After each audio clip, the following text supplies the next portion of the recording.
Welcome. Today we'll be starting Riding Hood.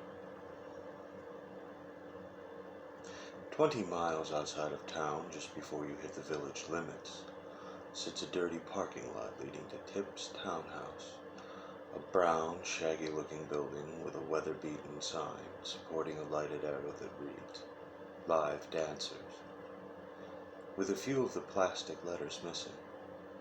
Open early thanks to the property line that sets the business just beyond village jurisdiction, employing the less reputable women from several towns in the area.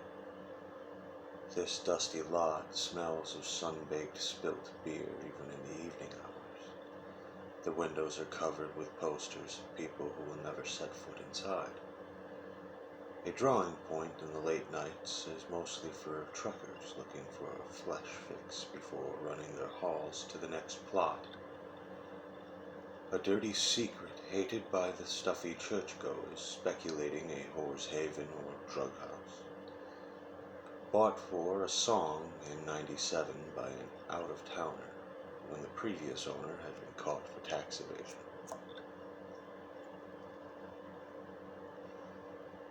Then it was a roadside grocery for local farmers. Now those same farmers spend their earnings for a peep. On a slow night, only a few rigs parked in the side lot of the haggard structure, having been gutted and rebuilt to hold a small bar along with a slender stage, a small box for music, and several private booths. It smelled of sweat and bad intentions, and the perverse servitude of the basic need. Dim lights with a few swirling colored bulbs for effect, a feeble attempt to add atmosphere by a mind with no grasp on the concept. Disgust disguised by indifference from the pale gray eyes that see no more wonder in the world, even less in the fickle flesh flashed to rancid mechanical beats. His hands lay neatly in his lap, sitting away from the stage on a swivel stool with a high chair back, drinking a glass of water when the feeling to wash the taste from the air out of his mouth came. Eyes on the room around him, he watches in silent contemplation of what he sees.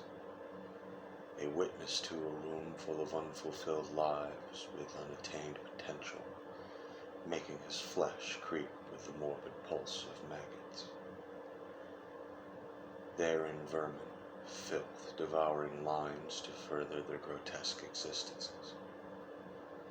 Lies living off the ferment of wasted corpus decay.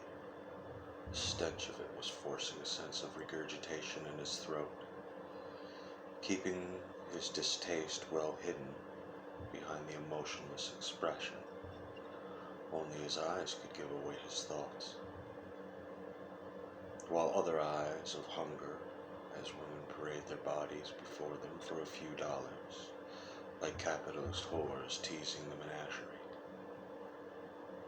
He watches one particular form as she moves from person to person in a staged shyness, gathering no reactions from those around her.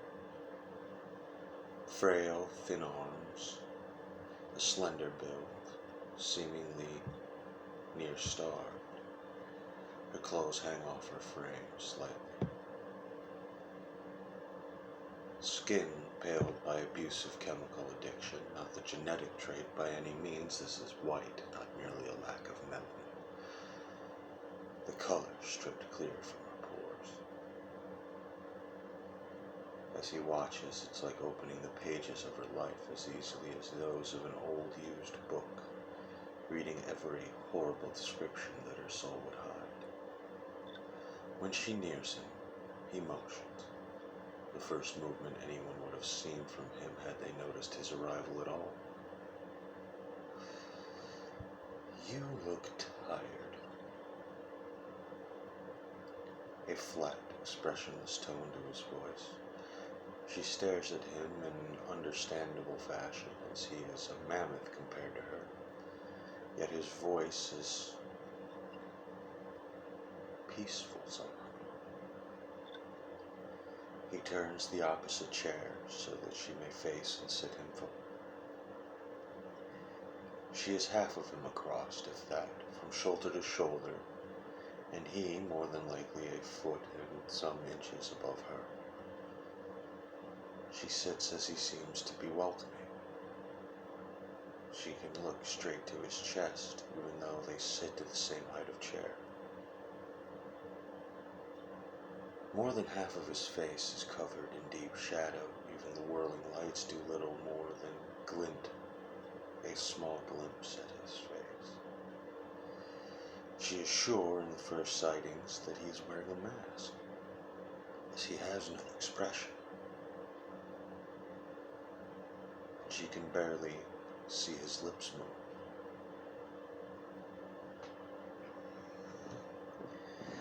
The answer is no, so you need not worry.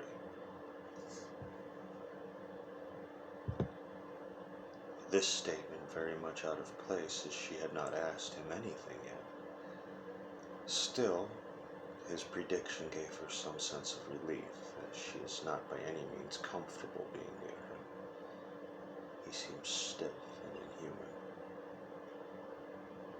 You were debating on propositioning me, though I might have to say I am of leave of any good sense in declining.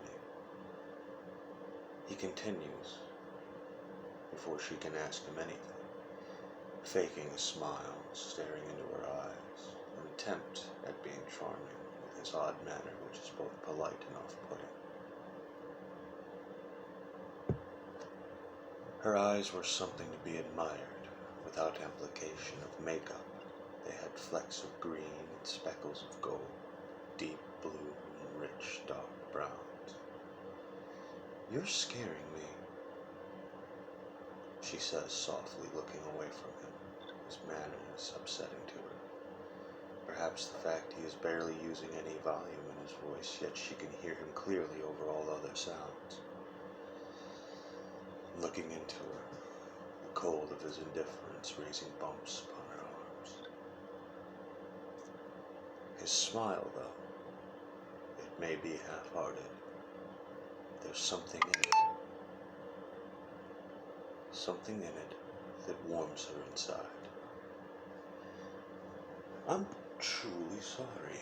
I'm being rude. Your eyes are, for lack of a better word, spectacular." His voice is still flat, yet holds a sincere quality. Flattery, when it is truth, is always received, not always believed. Thank you. Round here, no one bothers to look. She smiles with all the fluster of a crushing schoolgirl.